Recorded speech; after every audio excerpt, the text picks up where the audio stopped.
Okay, so nag-start na ang recording. So let me present my screen.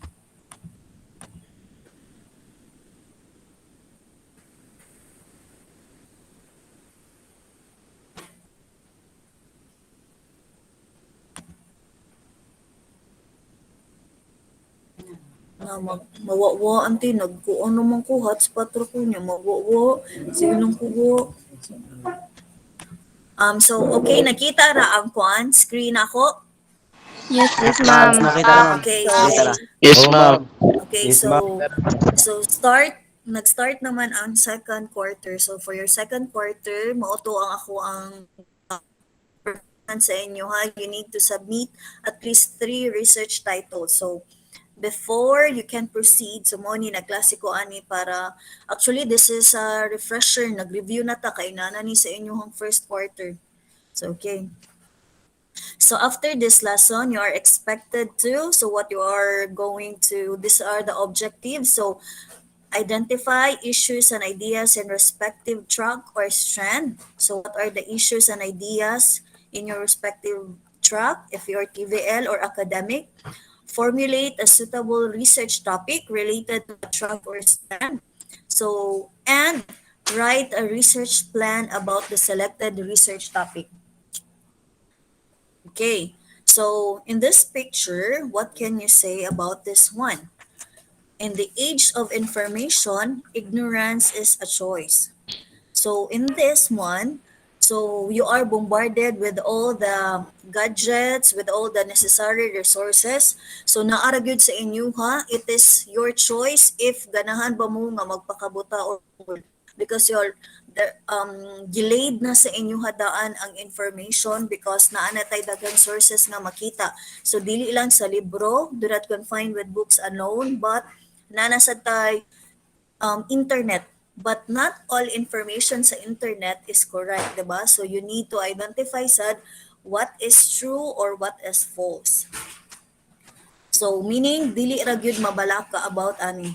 So next, so when we talk about research, at first maybe you may think it's a stigma. So meaning nganong mas stigma man siya because nakadungog na mag-feedback daan sa inyong mga previous siguro, ang mga previous siguro ninyo nga mga siguro pag grade 11 ninyo kay na may practical research one, maybe it's hard. So na stigma daan nga uy lisod na. Or some may others say nga it's easy and it's for compliance only. Of course, because you cannot pass your senior high school if dili mo or bago mo ani. Diba? And actually, this is refresher para i-college ninyo puhon kung mag-thesis mo. So, naa na may idea how are you going to make it. So in this picture na sad, I was just rubbing sticks together for fun. I didn't realize I was doing basic research. So, 'di ba? So, basic research siya because you did not know that by rubbing two sticks together, it will create friction niya afterwards na aday fire nga mo ignite ana. So that's research already because you did not know the process along you did not know it but the process along the way imo ra siya na discover. Okay? Okay, nasabtan? Yes, ma'am. Ma'am. Oh, sige na pa na sila. Okay. Brainstorming research. What are you going to or to think research topics. So one of the most important considerations for every research is selecting a research topic. The research topic is as a base for research activity. It directs how the research will be carried out. So, doing the research ito, siya pinaka-basic because so big part sa Ma'am, robot ka, ma'am. Ma'am, robot ka. Robot ka, ma'am. Walang na, ano. Walang naiintindihan, ma'am. Yung naiintindihan ko lang kung yung pagmamahal ko sa kanya. Pero Shopee. robot ka po.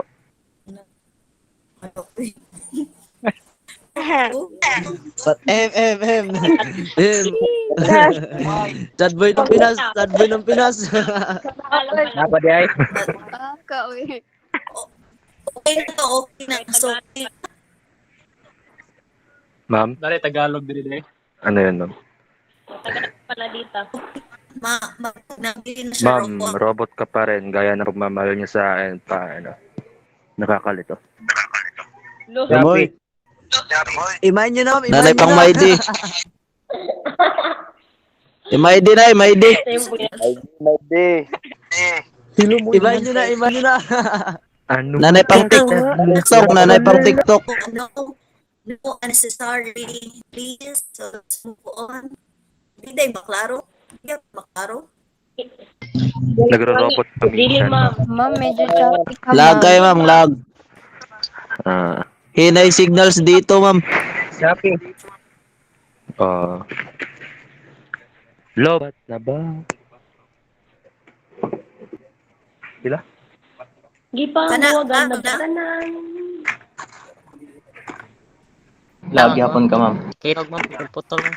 Ay, signal, ma'am. Lag, mamay. Baka na lag na. Kana, klaro. Wala dyan, ma'am. Wala, ma'am. Hapon. Lag yapon, ma'am. Lag lag ka yapon. talaga, ma'am. Oo.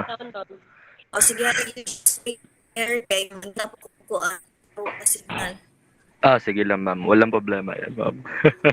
Nya dili no unnecessary ko ha. Okay po, ma'am. Mama, chup-chup. De joke lang. Galaw ka daw. Ano yung sumukas mamoy? Sino yung Tagalog? Sino yung Klase ni Tagalog? Brad, klase. Tangina mo. Tagalog, garata si boy. Uy, Lumo. May Tagalogon. May Tagalogon. uy, Ay, please. hilom na ba hilom kayo? Discuss na. Saying those kuan.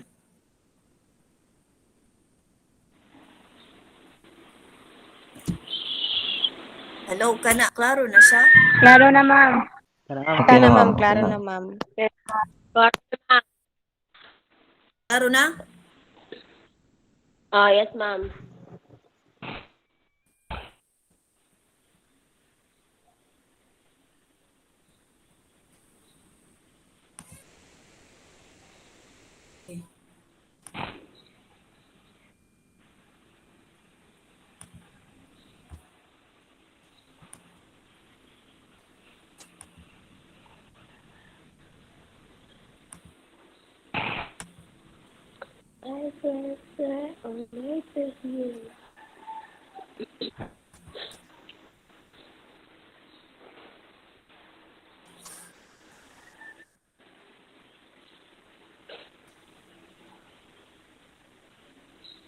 Makita ra ang share screen? Yes, ma'am. Okay. Okay, so as what I have said a while ago that with regard pinakauna nga tan-awon and then this is the most read because based pa lang daan sa content sa imong research paper. Okay?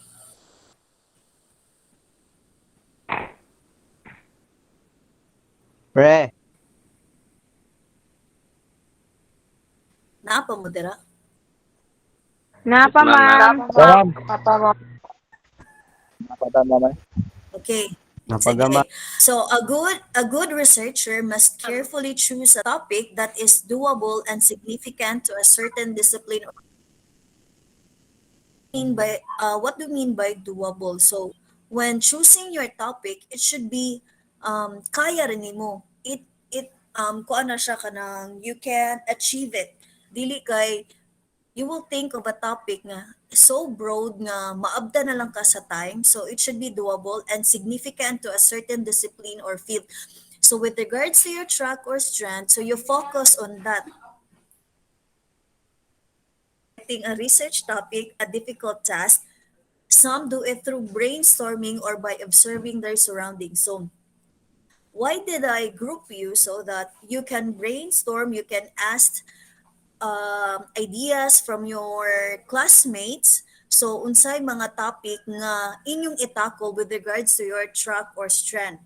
So unsa kay mga problema nga naa sa housekeeping, ABM, so mga kana siya, you brainstorm that, you ask questions from your fellow groupmates, now formulate your topic nga gusto ninyong i-discuss. Okay? Okay, ma'am. Okay, ma'am. Okay, ma'am. Sige. Okay ra. So, a common challenge when beginning to write a research paper is determining how to narrow down your topic. So, from being broad na kayo siya, so how are you going to narrow it down? So, to assist you in the selection process, here are some guidelines given by Baraceros. So, this is from Baraceros. So, first is you have the interest in the subject matter. So, being interested in a topic is usually due to the richness of your stock knowledge about it or because of its familiarity to you. Curiosity about an issue or topic is one of the factors that motivate a person to unravel the unknown in a topic. Thus, the researcher's interest increases the possibility of the success of the study. So, how are you going to formulate your research title if sinugdanan pa lang you don't have interest in the subject matter?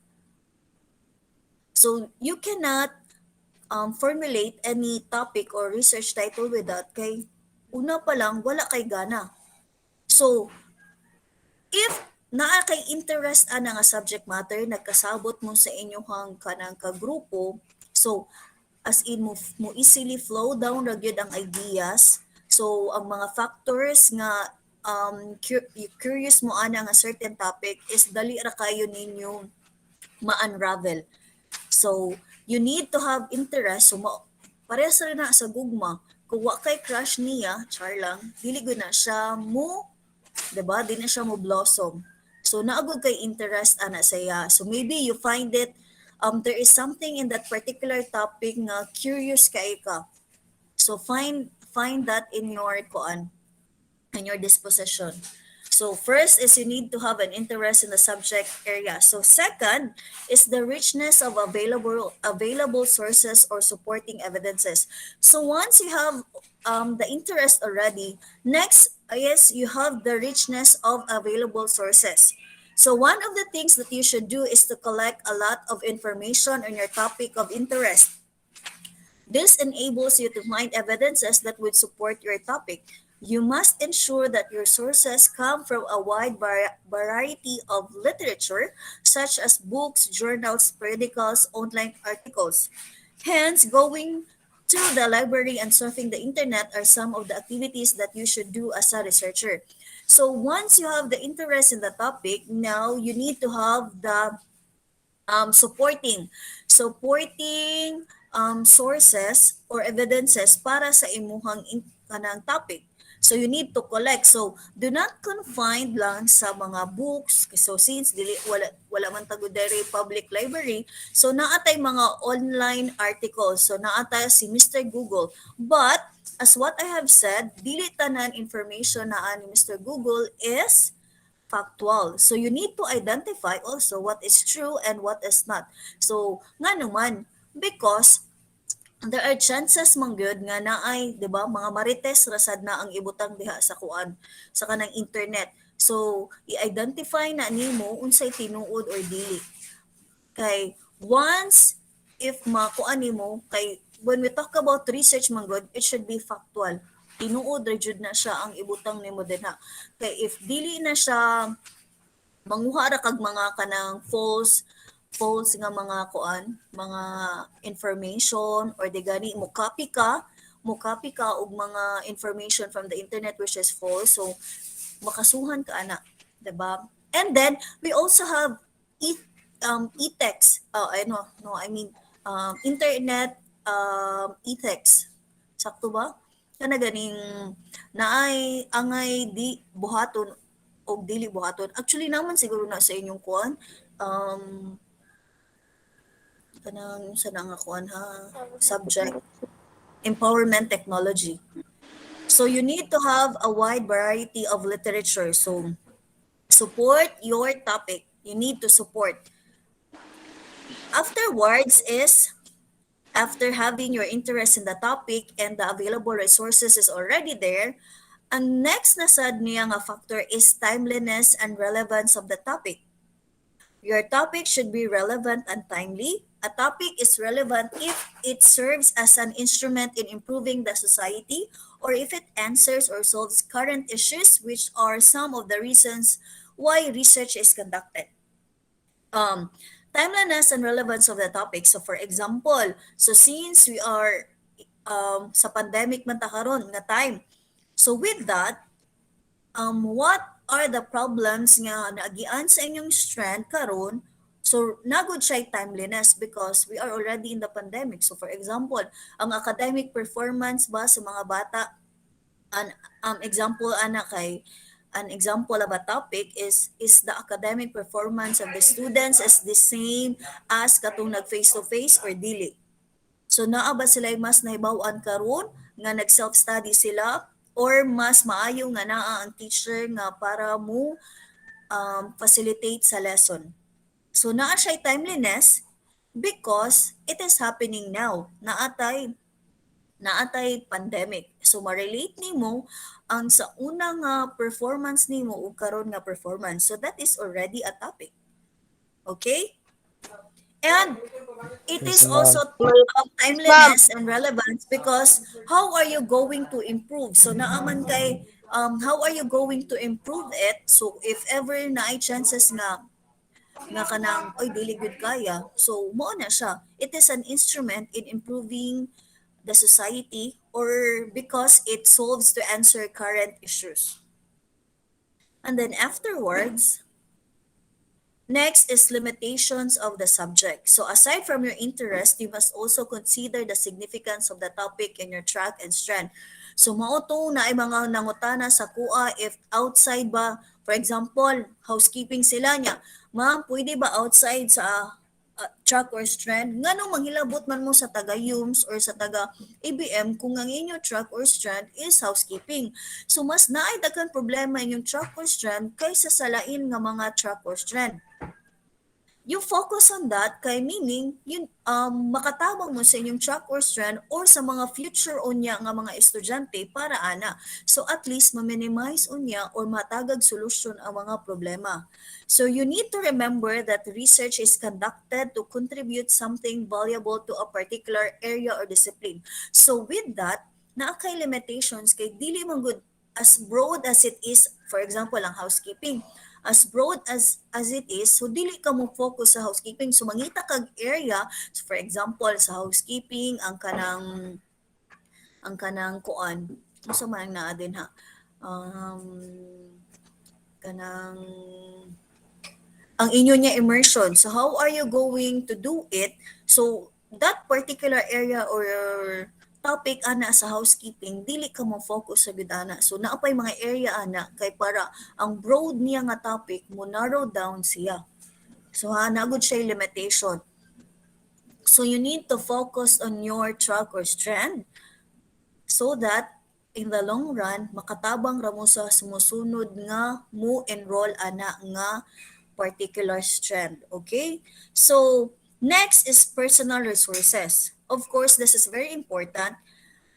Prior to finalizing your chosen topic, you must assess your research abilities as a student. So, how are you capable of doing research? So, asa naman ka? So ra, kaya ra ma'am, or I need a partner, so that's why na I group, or I can stand alone. So, asa man ka as a research student? You may do so by taking your financial capability. Kaya ba sa akong resources? Kaya ba sa resources sa akong mama, sa akong mga parents nga kanang magsigig internet? So kaya ba sa bulsa? Health condition. So since we have pandemic now, so kaya ba nga from barangay Aguho magtipon ba sa tagalain nga barangay? So of course we need to follow protocols. Labi na katong mga dili pa kuno vaccinated, mga unvaccinated sad nga parehas na ko. So, pwede ra sad. So, Next is personal qualifications and trainings as a researcher. So since wala man tayo research congress dinhi, lisod man pod kay dili man ta ka formulate lagi labi na karon nagkuanta nag online class unya hinay akong internet so bati sad. So you need to assess asa na ka. Needed facilities. So unsa man yung mga facilities? So do you have laptop? So aside from laptop, naa ba kay internet or you just kanang magsalig ra ka sa imuhang kuan, load sa kuan, load lang. So lisod sad kaayo. And time allotment into account. So asa kutubra ang imuhang makaya. It is important that all of these aspects are considered in order for you to guarantee the accomplishment of your research. That is why the main reason nga nung gigroupings ta mo. I know nga naay some groups nga for labi na katong mga akad.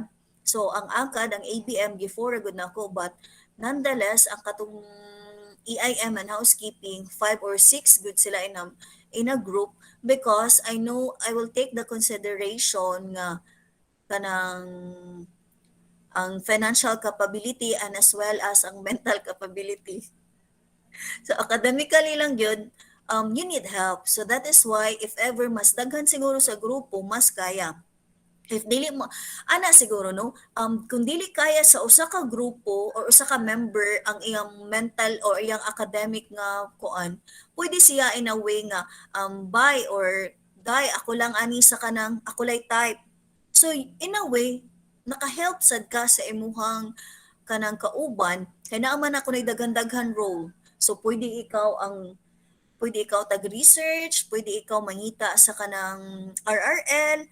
So dili ra mo rely sa usa ka member because dili na sad maguol ang leader kay kuan gud mo kanang mag-send ko og kanang soft copy or kuan na nako itipon lang tanan leader niya maghatag ko niya imuhang i-evaluate ang imuhang member so ikaw ang mas naay katungod nga evaluate imo member if nitawang ba siya or wala and as well vice versa, ang member sad mo evaluate sa leader of if ang leader iya bagod gi-take iya responsibility as a leader. Okay, nasabtan? Sabtan ra ma'am. Okay, Yes, very ma'am. good. ma'am. So mo to siya ha. First is you need to have the interest in the subject matter. So focus on your strength. So after having the interest in a particular topic, so support it with sources and then evidences. Afterwards is the timeliness and relevance of the topic. If it's in now, so meaning uso ba na karon, and then limitations of the subject of course you need to consider the topic only in your track or strand kana gyud and your personal resources if kaya ba financially and then ang health sad condition and your personal qualifications okay Okay ma'am. okay so now that you have learned the considerations in formulating a research problem, here are the steps that will guide you trim down your area of interest. So, mao ni siya ang mga steps. First is focus on your track, strand, or area of specialization. So, for example, kani siya ako ang kanang unsay pangalan ni kani akong slide. Sa una rin na siya katong nag-ums pa ko niya karon gihatagan ng sugog ABM so kapoy na magbuhat og slide lain. So we will just focus on this but actually this is just the same. So for example, if your track is academic, your strand is kanang HUMS and then this is also your area of specialization. So that is your first step. Next step is you need to recall the specific area, lesson, or issue in your respective field or strand that has piqued or aroused your interest the most. So, after having your track or strand, so kaybaw na mo ana, so recall a specific area, lesson, or issue. So, kung sa taga-YUMS, naa sila specific issue nga gusto i-resolve. So, this is public speaking because actually dili ra siguro taga-YUMS ang nagproblema ani kay kanang speaking publicly na atay kanang wait speaking publicly na tay ka ng kuan ka ng fear ana. So not only ang tagayom sa naka-experience but actually some of us good na ay fear sa public speaking. So that is already a specific area nga gusto nimo i-tackle. Nakuha? Yes, ma'am. Okay. So next Yes, that you ma'am. already have a specific lesson or issue that you want to tackle, next is generate an unanswered question or unresolved problem from your chosen area or lesson. So, mao ni siya. Why do people feel anxious when speaking in public? So, naana dayon kay from that particular specific a particular lesson or specific area, you now generate an unanswered question. So mangita kag problema ato sa specific area. So mao ni siya, why do people feel anxious when speaking in public? Bitaw ngano di ay? What is it in speaking publicly? Nganong makulbaan why do we feel jittery or na-identify butterflies in our stomach? So why do you feel anxious about it?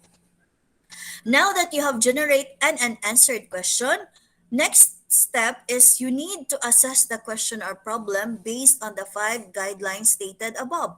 So first is, are you interested in the topic? Yes, I am interested. Are there available sources of data? So mangita dayon kag data available sources about public speaking. Next, is it timely and relevant? Of course, it is timely and relevant because we can use it. We can use it when speaking with other people. It will contribute to my strength. So, makatabang ba na sa imong strength? Is it doable considering my personal resources? Meaning, can you achieve it in the time given or with the resources you have? So, mao na siya katong mga 5 nga kanang guidelines. So, am I interested in the topic? Are there available resources of data? Is it timely and relevant? It will contribute to my strength. Is it doable considering my personal resources? So mo gud siya doable gud siya if can you achieve it in the given time and your resources. If kaya ba sa imuhang bulsa, aside bulsa is imuhang mental capability, kaya ba? So can you achieve it in the given time? Okay? So now, after having the 5 guidelines, you can now write your research problem. So this is a sample research problem. So factors affecting the speaking anxiety of students. So from first is your track or strand. So if yums ka, next is specific area or lesson sa imuhang track or strand. So moto public speaking. So third is you need to generate an unanswered question or an problem. Mo na din ka, why do people feel anxious speaking publicly? So next is imo dayon to isunod ang katong guidelines, 5 guidelines. Are you interested in public speaking? Next, you back it up with your resources, your support evidences, and then next is kanang imo dayon siya kanang it will contribute to your strand kana, and then sa pa to siya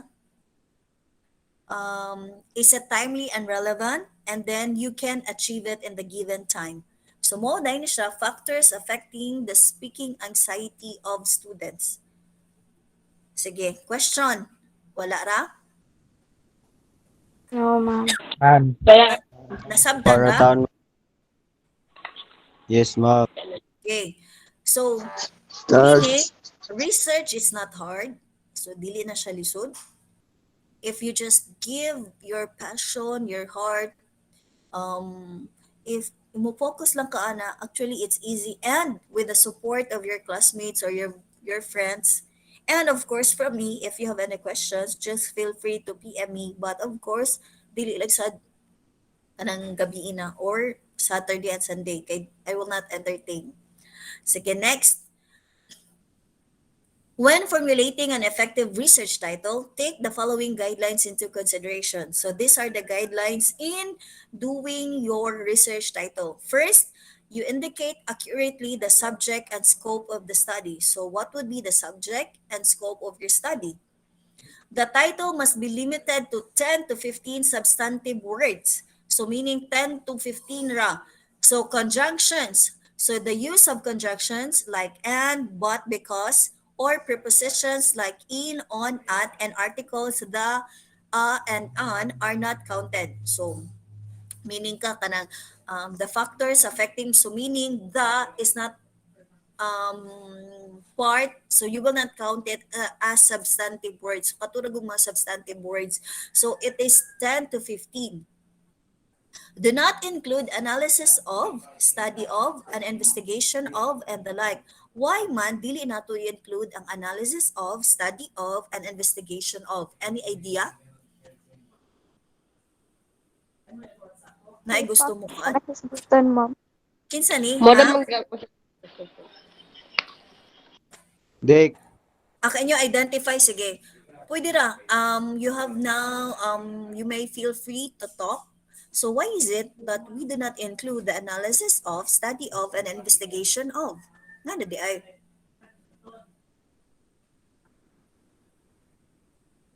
Hello, an idea? Ano kitang question, ma'am? Why is it that in our research title, we do not include analysis of, study of, and investigation of? Litang, ma'am.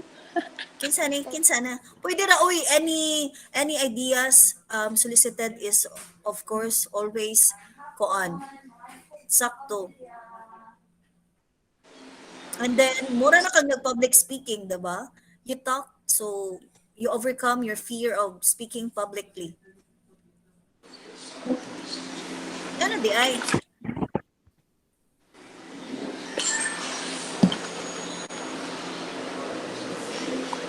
Uy, asa naman mo? Ano ma'am, naglingkod ma'am. Oh, sige. Araw Do you din ma'am. Okay, do you have any idea? Ha? Wala?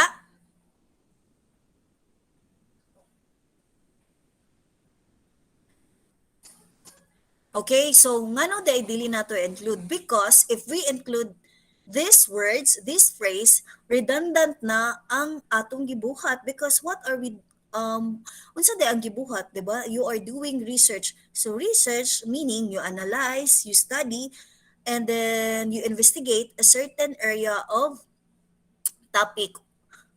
So, if ibutang pa na siya mismo, na siya redundancy. So, meaning nagbalik-balik na. So, dili na siya kinahanglan because mao man ay imong gibuhat. Nakuha? So, the title must be in the phrase form. So, meaning, in phrase gani, wala na siya ay tuldok at the end. So, meaning, if na siya tuldok, it is already a sentence. So, it is in the phrase form with 10, limited to 10 to 15 substantive words. Avoid title that gives too much information. So meaning giving too much information of your study also, kay it is, you need to avoid that. Kay para ang imuhang um, ang mabasa sa imuhang, ang reader sa imuhang research, so they will try to read it para kuan, you are not giving too much information, okay? So okay, so let's try to identify ang independent o dependent variable. So, a researcher wants to study the effect of vitamin C on cancer. So, vitamin C would be the independent variable, nga naman, because it is hypothesized that it will have an effect on cancer. And cancer would be the dependent variable because it is the variable that may be influenced by vitamin C. So meaning, ang independent variable ang vitamin C because naa siya'y direct effect sa cancer. So, nagpasabot lang nga independent variable is the cause, sakto no? And then ang dependent variable is the effect. So unsay effect unsay effect if magsigi ka og vitamin, if matake ka og vitamin C. So meaning it may increase or decrease certain it may increase or decrease if naa kay cancer sa imuha. So taking vitamin C may increase or decrease cancer cells or ana pwede. So naa siya effect sa ang I mean ang cause niya is ang lagi na ako na no naglibog. So, na-influence ang vitamin ang independent variable sa dependent variable. Nakuha? Ma'am. Ha? So, meaning ang independent mo i-effect, ang cause mao ang dependent variable.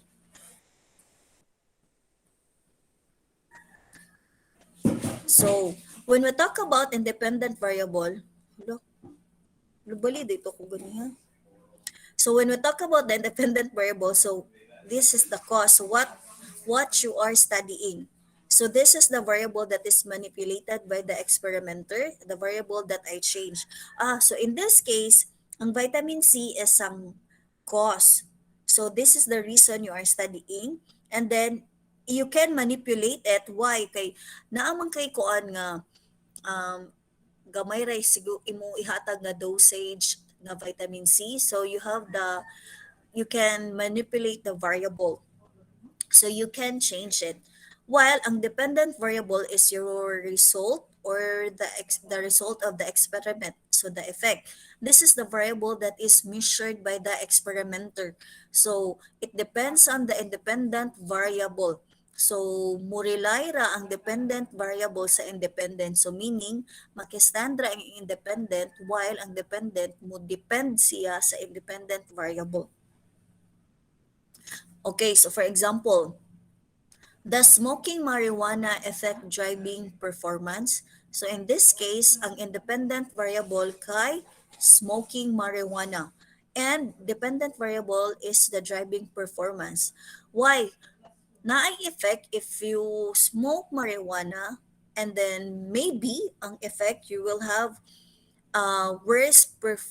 mag-perform ka worst while driving as compared to participants who have not smoked marijuana.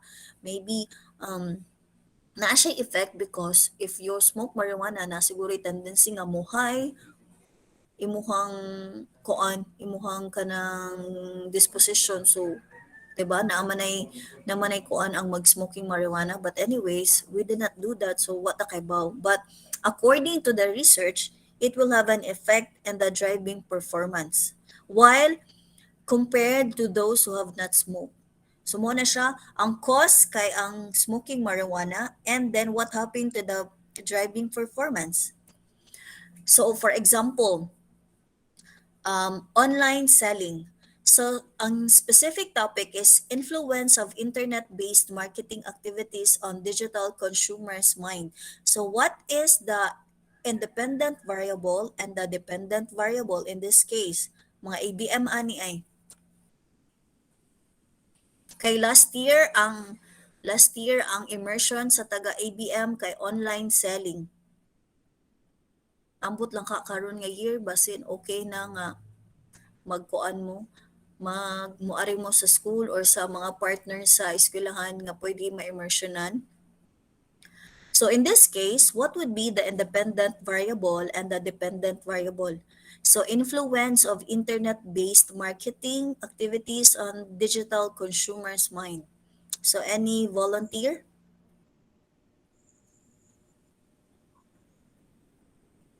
Hello? Naay idea? Si Kuan daw, si Catherine daw. Si Catherine?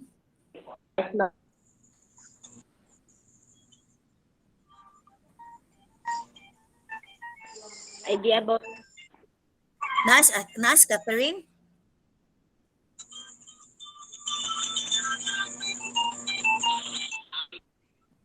Kani, what would be the independent variable and the dependent variable? So, influence of internet-based marketing activities on digital consumers' mind.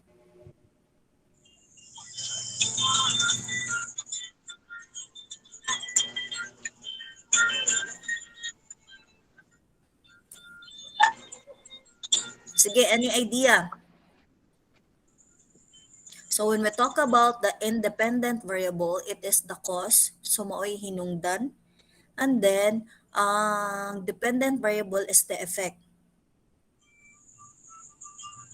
So influence of internet-based marketing activities on digital consumers' mind. Any idea?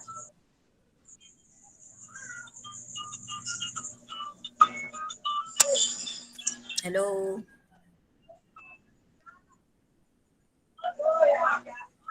Any volunteer? Kinsa may volunteer?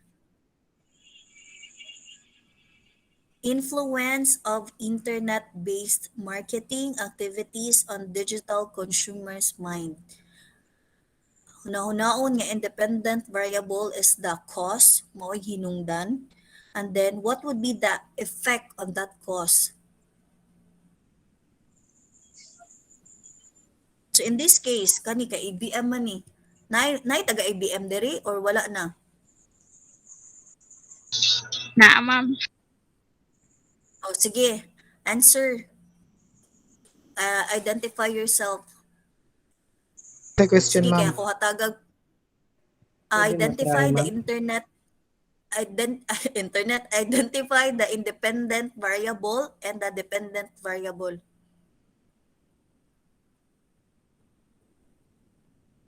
Try, ma'am. Sige, kinsa ni si Bebas ni? Dili, ma'am. Press siya, ma'am. Rad cell. Ang Kinsa ni?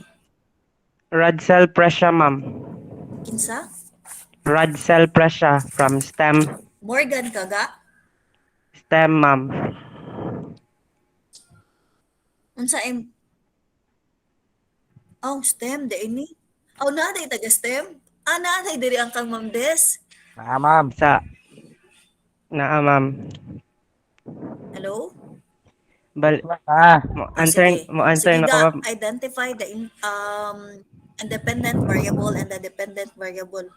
Di ko sure ano, ma'am, pero murag kanang ang independent variable siguro kay ang influence of internet-based marketing activities niya, ang Sige. dependent variable kay ang digital consumers mind.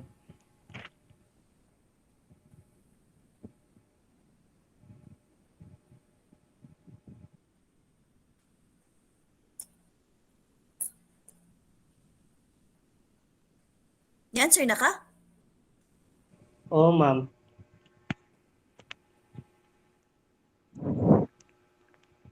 Yes, ma'am. Okay, Ma'am, so daghang nag-chat very Ma'am good. na ay, So ma'am na meaning ay, pero wala ang yung nag-ano. Pero independent, very good. di daw Sige. nimo mabasa, ma'am. Thank excuse me, you. ma'am. Thank you. Unsa tuga? Ang sa mo name? Presya Radsel, ma'am. Excuse me, sad, ma'am. Bali. Ma'am, naasay nagkuan sa kanang chat box, ma'am. Nasad sila yung mga idea dito. Ay, nag-share screen maguko din. Wala ko nag-open sa kuon. Sige lang, ako lang niya tanawon. Actually, correct siya. So meaning, ang internet-based marketing activities, so naa siya, that is our independent variable because it will have an effect on the digital consumer's mind. So meaning, if you do your online selling through kanang kuan, and then what would be the influence of this internet-based marketing through sa kanang consumers mind. So labi na karon ang kanang mga nag-online selling, 'di ba, with the use kanang mga nag-ukay-ukay or di gani ang kanang mga nag-sell og stuffed toys. So this is also what would be the influence of kanang ilang marketing activities sa mga labi na ka ng mga old school pa. So, di ba, naagoy tendency nga mo buy out ba kag daghan or depende sa imuha. So, nagod siya effect. It would be increased, mo increased ba ang sale or mo decreased ba? Nakuha? Yes, ma'am.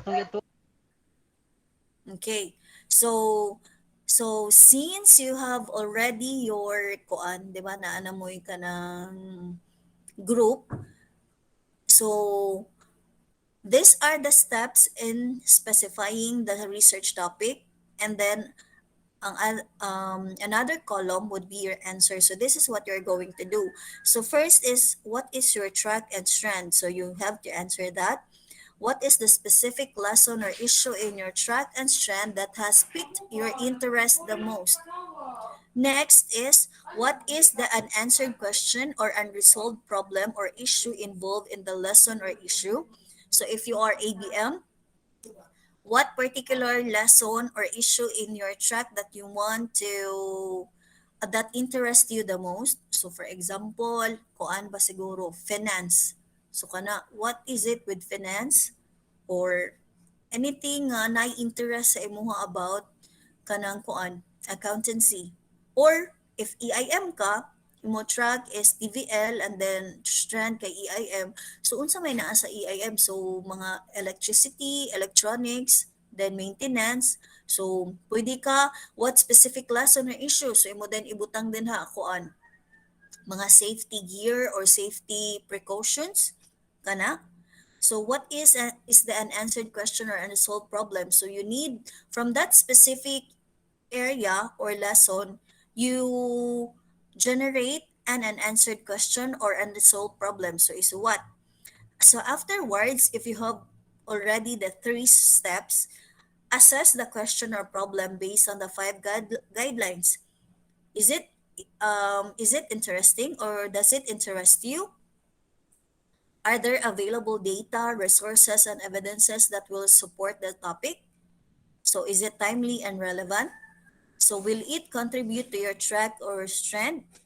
So is it within your personal resources? So for example, if STEM ka, so kung STEM ka, what is the specific lesson or issue? So for example, ako kay ang mathematics performance siguro. So is it still the same kung ang imuhang mathematics performance when face to face pa ang klase, or now nga nag self study ra ka? So that is already an unanswered question. So assess it already. So does it interest you? Is there any available data or resources from that? Oh, naa siya because pag grade 10 siguro nimo na may mga na kay grade sa imong math, or karon nga nag-gen math ka pag grade 11. So naa siya available data. Is it timely and relevant? Is it because I am still studying? Naa siya, ma-focus siya, makagamit siya sa ako ang, for example, sa physics, kay naaman siya mathematics nga solve. So, will it contribute to your track and strand? It will, because actually makagamit sad ang school by generating kung unsa niya kay para ma-compare if okay ra gyud gihapon nga mag face to face or not, or kaya ra gyud sa students na maka-stand alone by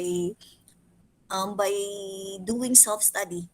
So is it within your personal resources? Pwede ra sad siya because you can do it man. Now, if nakuha na siya ang steps 1 to 4, so if all your answers are yes, kung nag-yes ka na tanan sa guidelines, then write down your specific research problem. So if no, reevaluate your research question or problem. So from that, you can now generate na mo na din ka kana the academic performance of grade kanang pag grade 11 siguro nimo kay na gen math, the academic performance of the grade 11 STEM students of the Anbantayan National High School compared to chu. So naa na din kay specific research problem. So you can now write it down. So for my section, so katong ABM, Marvel, Morgan, then housekeeping, Seketsu, Shitsuki, and then AIM, Tesla, and Kuan, and Ampere. So this is what you're going to do. So screenshot this one, and then on Monday, together with your research title, isuwat ni siya. Nakuha? So the same, one whole yellow paper, with the same the same ra gihapon nga mga buhaton. So write your group leader, your group name, and then afterwards this one. Nakuha? So you pass it together with your research title, okay? With your 3 research title. So this one, group ra gihapon ang kuan ani ha, pagbuhat ha. Yes, ma'am. Nakuha ra? Yes, Yes, ma'am. Oh, Yes, sige. ma'am. Kuha ra, So ma'am. Tama, ma'am. Yes, ma'am. submit this one on Monday together with your research title. With regards to ABM Marvel, ang buhaton na lang kay kani kay huma naman sila sa research title. Okay, so any questions? None, ma'am. Ma'am, ang uban di kasud daw sa Wish, ma'am, wish. Attendance. Charles, Charles. Sa? Batin nun sa ma'am? May attendance ba? Okay, so Nagamay. wait sa wala ay. Ako yung una, ma'am.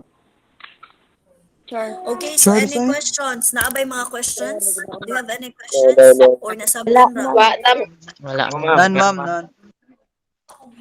Okay, so can you please open your videos so that I can do some screenshot?